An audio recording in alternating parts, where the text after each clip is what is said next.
You're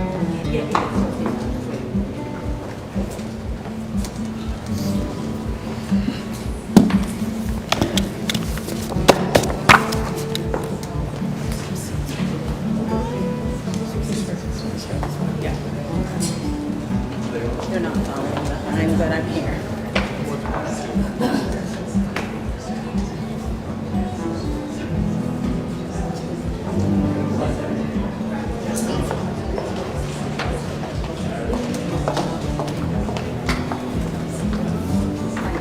Nice to see you. Thanks very much. Nice to see you.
Very good to see everyone here today, and especially good to see my colleague and friend, Foreign Secretary Truss.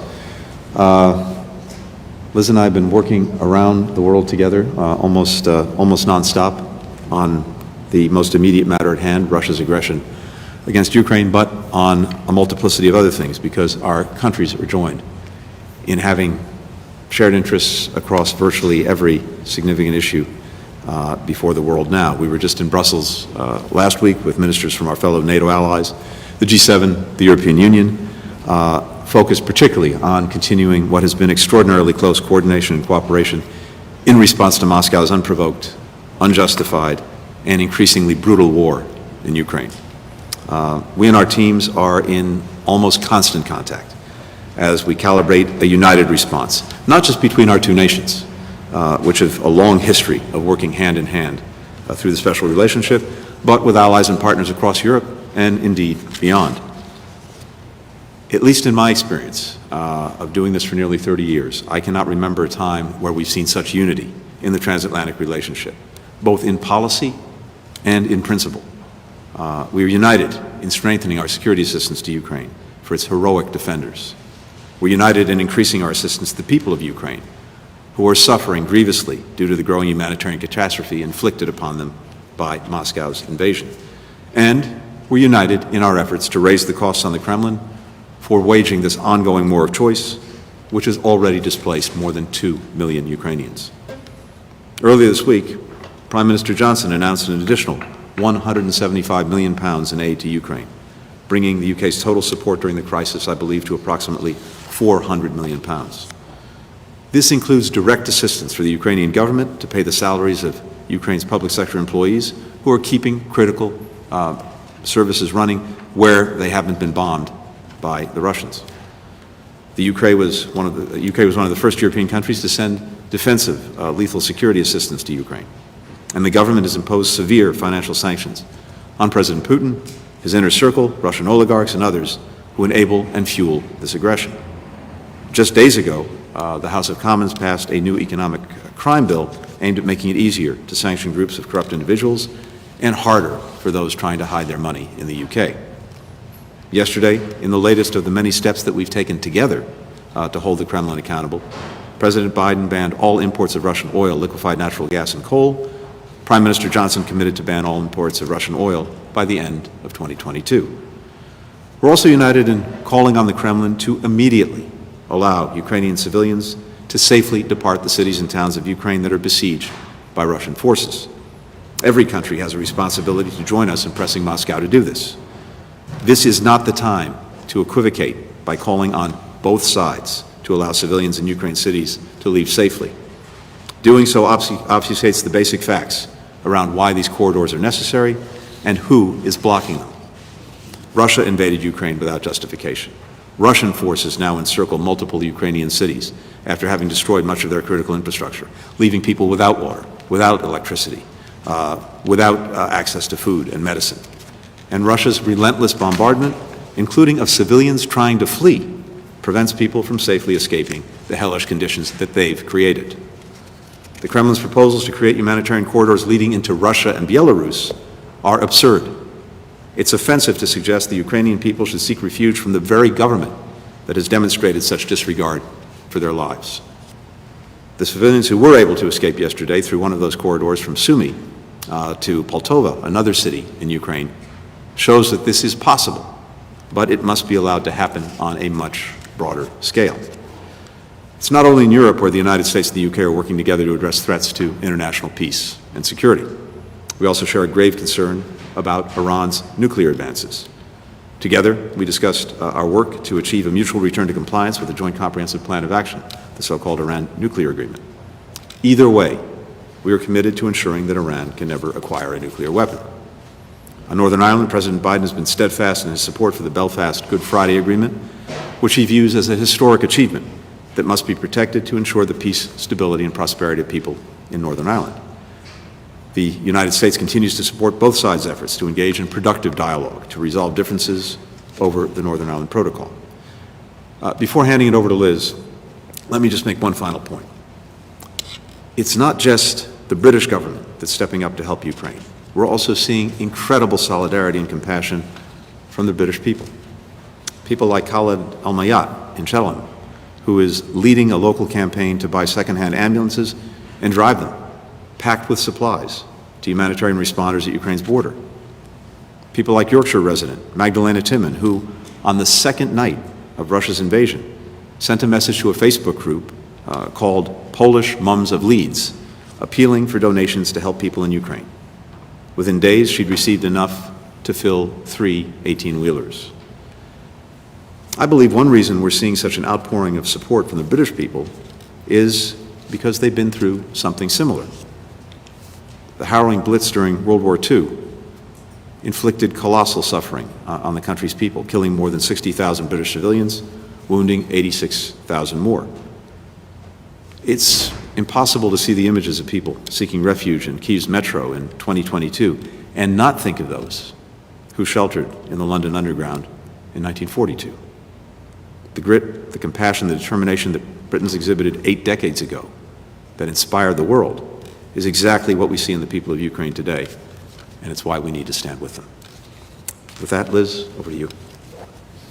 Well, thank you very much, Tony, and it's great to be here with my friend and ally, Secretary Blinken, and we've certainly seen a lot of each other around the capitals of Europe over the last week, working very closely with our allies.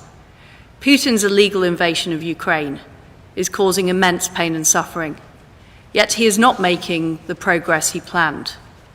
Since the build-up on the border, the United Kingdom and the United States have led work in the G7 and through NATO to challenge Putin's aggression. Before the invasion, the United States and the UK called out his playbook of false flags, attempts to install a puppet regime in Kiev, and fake provocations. We worked with our G7 allies to warn that he would face severe costs and a determined Ukrainian people. We have surprised Putin with our unity and the toughness of our sanctions, hitting the banks, the ships, the planes, the oligarchs, and the oil and gas revenues. And the brave Ukrainian people have surprised him with their determination and their leadership. Now is not the time to let up. Putin must fail. We know from history that aggressors only understand one thing, and that is strength. We know that if we don't do enough now, other aggressors around the world will be emboldened. And we know that if Putin is not stopped in Ukraine, there would be terrible implications for European and global security. We would be sending a message that sovereign nations can simply be trampled on. So we must go further and faster in our response. We must double down on our sanctions.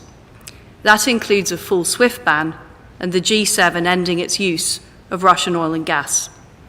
The United States and the United Kingdom this week announced our plans to stop importing Russian oil, and the EU have announced their plans to reduce their dependency too. We want to encourage a wider group of countries to get on board with our sanctions effort. 141 countries voted against Russian aggression at UNGA. And we must continue to supply defensive weapons to Ukraine. I'm proud that the United Kingdom was the first European country to do that, and I welcome the decision of Germany and Japan and many others to send military aid. Since the end of the Cold War, we took our eye off the ball, but we are now stepping up together, and we must never let down our guard again. We're determined to keep strengthening NATO and urge all allies to increase their investment. We must accelerate NATO's modernisation and deepen our cooperation on tech and cyber. We will end strategic dependence on authoritarian regimes for our energy and for other vital resources. And we will step up our work to build economic and security alliances around the world, including with India,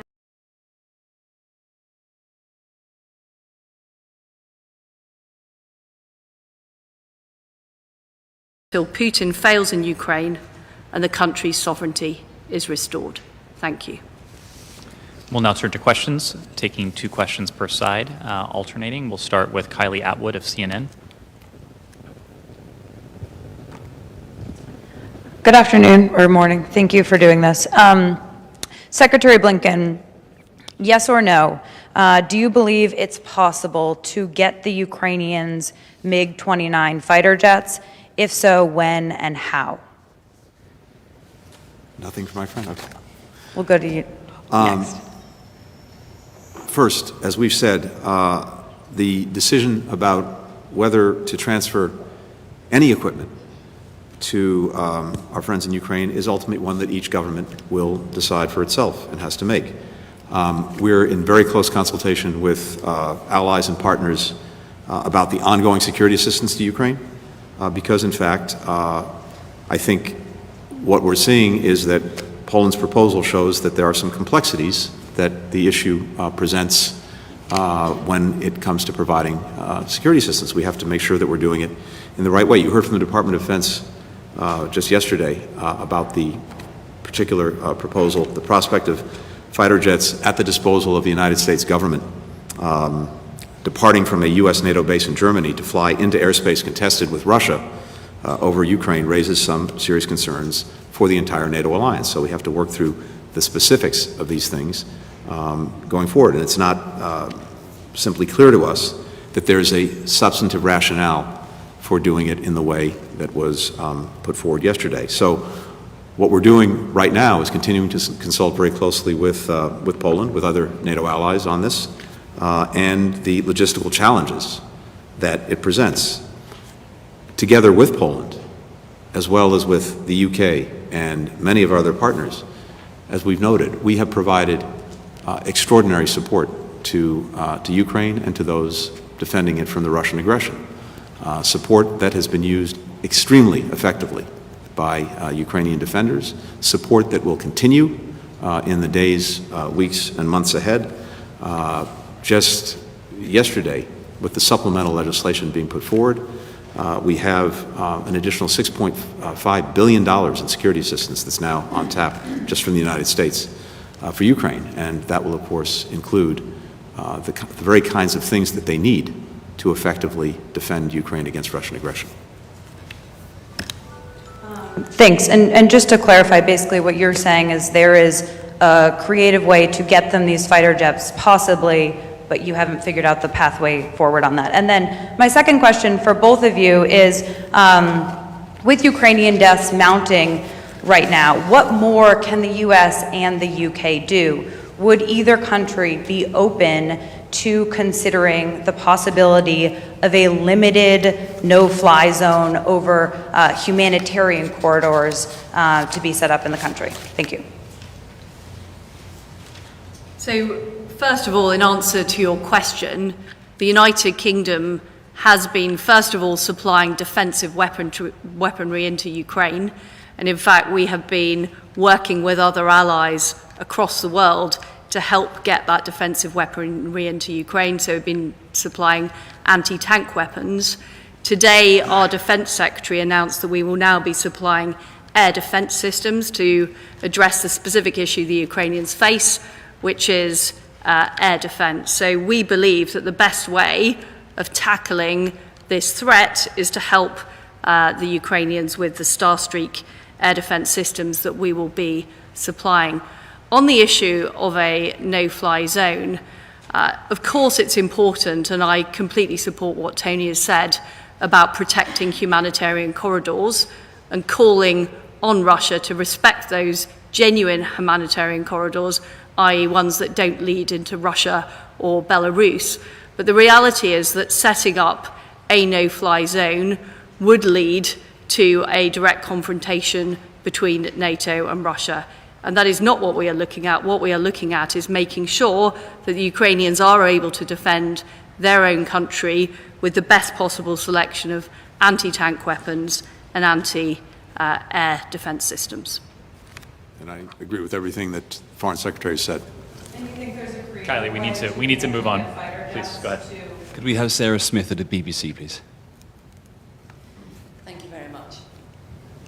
After the direct strike on a children's hospital in Mariupol, President Zelensky is asking you both and NATO to stop the killings, close the skies, he says, and that if you don't, you're an accomplice to terror. How do you explain to him that there is no possibility of a no-fly zone in these circumstances?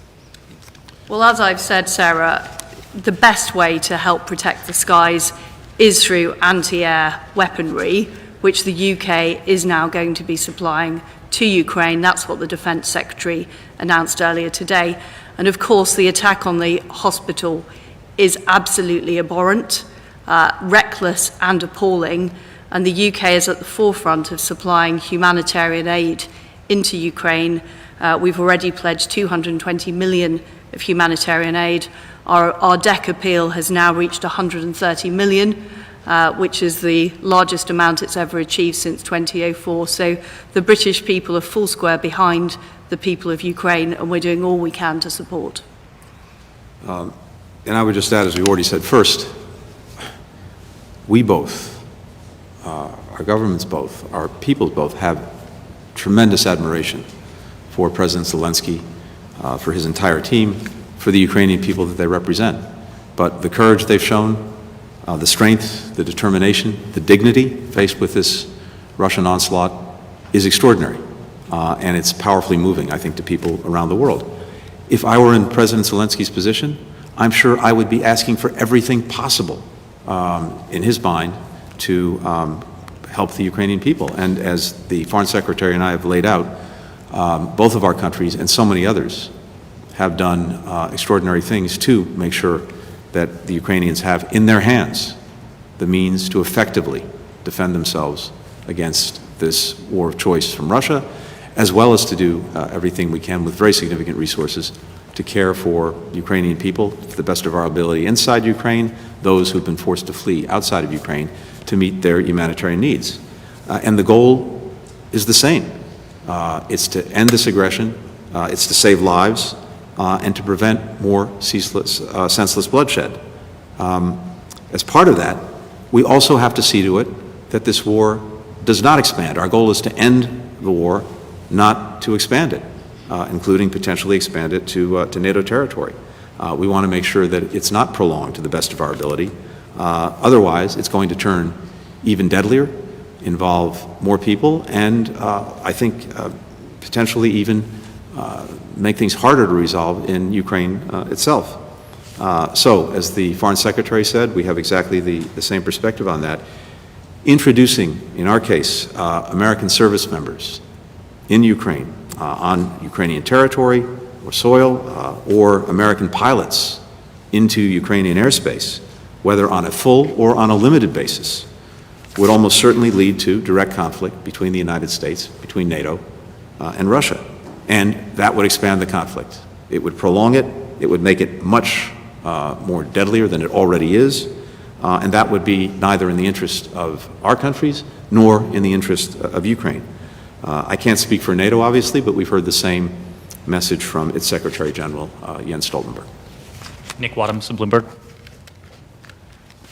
Thanks very much. Mr. Secretary, first for you on Venezuela, can you just tell us whether the U.S. is considering easing sanctions on Venezuela to get its oil absent of any progress on the negotiations with the opposition? And then second, for both of you on the sanctions and the endgame, you mentioned, Foreign Secretary, that Putin must fail. So is it your strategy now to essentially exert so much pressure on the Russian people, oligarchs around Vladimir Putin, so that Russia will essentially, as Undersecretary Nuland said yesterday, might rise up and, I don't know what, potentially overthrow him? Do you believe now that it's simply impossible for the United States to have a productive or stable relationship with Russia if Vladimir Putin remains in power either during or once this conflict is over? Thank you. I'm happy to start. Nick, with regard to Venezuela, we have a set of interests with Venezuela. They include, of course, supporting the democratic aspirations of the Venezuelan people. They include securing the release of Americans who are unjustly detained there. And happily last night, as you heard, 2 Americans, Gustavo Cardenas and Jorge Fernandez, were released. They had been wrongfully detained. They're now reunited with their families. And it's also true that we have an interest globally in maintaining a steady supply of energy, including through our diplomatic efforts. So all of these things come to bear when it comes to Venezuela, as well as to other countries around the world where we have a multiplicity of interests and use diplomacy to try to advance them. And again, I have to say I'm very pleased that diplomacy brought 2 unjustly detained Americans home just last night. We will never let up anywhere at any time in the efforts to bring Americans who are unjustly detained back home. We're very clear that our objective is for Putin to fail in Ukraine. This unwarranted act of aggression must not succeed, and there would be terrible consequences if it did succeed for European and global security. And the purpose of the sanctions is to debilitate the Russian economy, to stop Putin being able to fund his war machine from money gained from the oil and gas industry and from the technology that he's been able to make available. So one of the things we've done, as well as putting huge sanctions on banks and on the SWIFT system, is put in export controls so that the technology that was being used to develop the military-industrial complex is simply not going to Russia. It's also worth saying that we've seen huge action from the private sector, whether it's McDonald's or other companies. And one of the issues in Russia is, of course, the lack of free media, the fact that the Russian people aren't being told the truth. But they will be seeing now, by the fact that shops are closing, they're not able to get the goods that they were able to get, exactly the implications that Putin's aggression in Ukraine is having for Russia. Mr. Secretary, can you talk about that too? I mean, Undersecretary Nuland yesterday essentially said that the only way for Putin to reverse course would be for there to be so much pressure. The people around him, the military leaders, the ordinary people in Russia might rise up against him. So, I mean, do you believe it's possible to have a stable relationship with Russia if Putin remains in power? Well, let me say a couple of things to this. First, I think it's important to remember that throughout this crisis created by Putin and Russia, we've sought to provide possible off-ramps to President Putin. He's the only one who can decide whether or not to take them.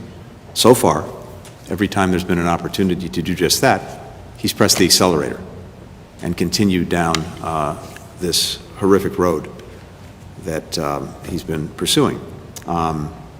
He has a clear plan right now to brutalize Ukraine, but to what end? Because when it comes to an end game, the big question in the first instance is what is his end game? We saw the failures of the initial military plan to quickly subjugate the country. That's failed. So he's now turning to a strategy of laying waste to the population centers, to the country. If his goal is to impose some kind of puppet regime by displacing the existing government and putting in place one to his liking, I think it's pretty evident by the response of the Ukrainian people that they will never accept that. And if he tries to enforce such a puppet regime by keeping Russian forces in Ukraine, it will be a long, bloody, drawn-out mess through which Russia will continue to suffer grievously. So our response continues to be to do everything we possibly can to make sure that the Ukrainians have the means to defend themselves, to make sure we do everything we possibly can to exert pressure on Russia and on Putin to change course, to do everything we possibly can, of course, to support those who are suffering as a result of Russia's actions. Ultimately, I'm absolutely convinced that Putin will fail and Russia will suffer a strategic defeat, no matter what short-term tactical gains it may make in Ukraine.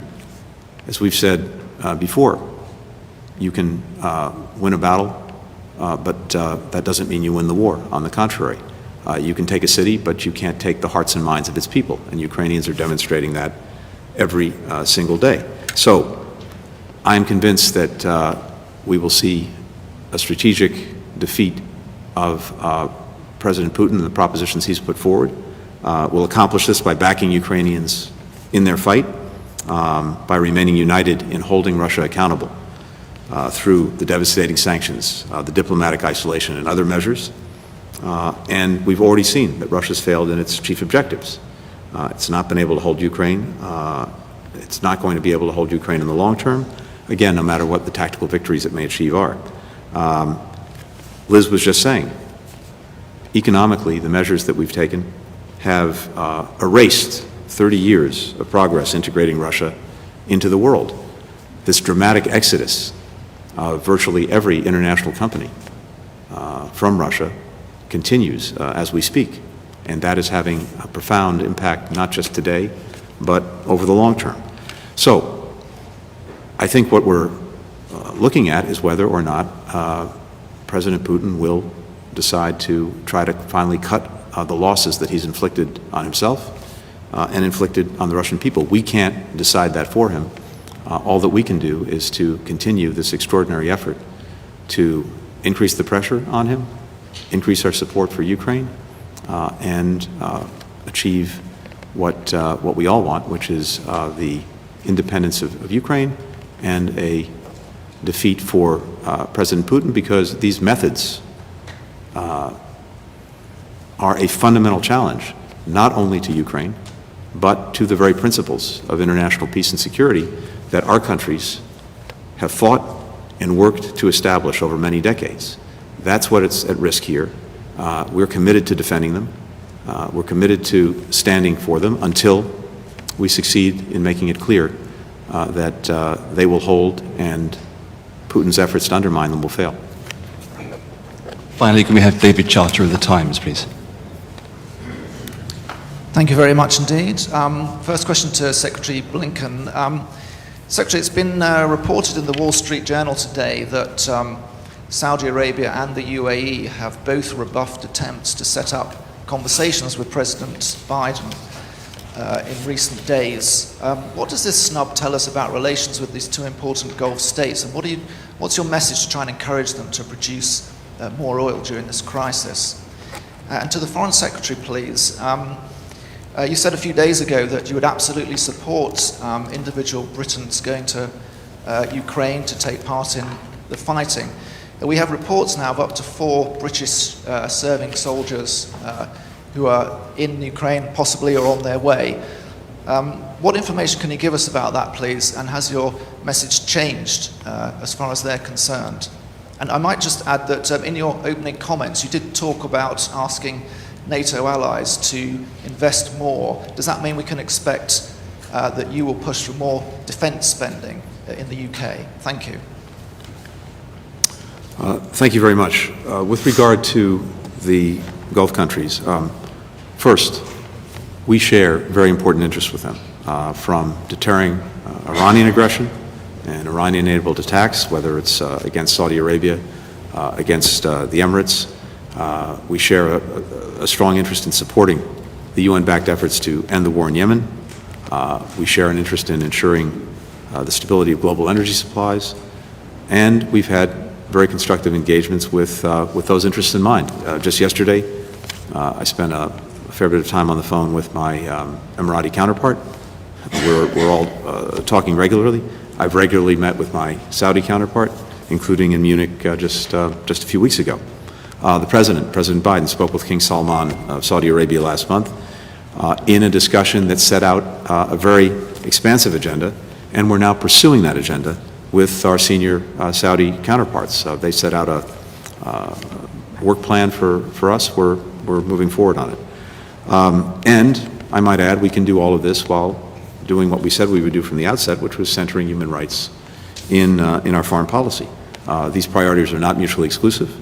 In fact, for us, they're very much complementary. We're not going to separate our values from our interests. We've made that clear in everything we've done, but we're working productively, constructively with those countries. I think there was just an announcement a short while ago, I'm not sure if it's been made publicly yet, about Emirati support for increased production when it comes to OPEC+, which I think is an important thing to stabilize global energy markets, to make sure that there remains an abundant supply of energy around the world. I have been very clear that the travel advice from the United Kingdom is not to go to Ukraine. In fact, I repeated that message at the Foreign Affairs Committee earlier this week. There are better ways of helping the efforts in Ukraine, namely donating to the DEC appeal. What I said the other week was expressing support for the Ukrainian cause. They are fighting a just war, and we are doing all we can to support them. On the subject of defence spending, the reality is, across the West, we haven't spent enough on defence for a number of years. And we have seen a build-up of military capability from Russia in terms of both technology and numbers. And I welcome the fact the Germans are now increasing their defence spending. We're seeing other countries follow suit. I'm not going to preempt any future discussions between the Chancellor and the Defence Secretary. But as well as conventional defence, we also need to step up our efforts in areas like information. One of the things that the United States, the United Kingdom have been doing is using information, exposing intelligence we have to call out Putin's playbook, and I think that's been very important. But the fact is that the United Kingdom abandoned its information unit at the end of the Cold War, and the Russians didn't abandon their information unit. So we need to be making sure that on every possible front, whether it's conventional defence, whether it's technology, or whether indeed it's information, we are able to outcompete our adversaries. Thank you all very much. Thank you. Thank you very much. Thank you, everyone.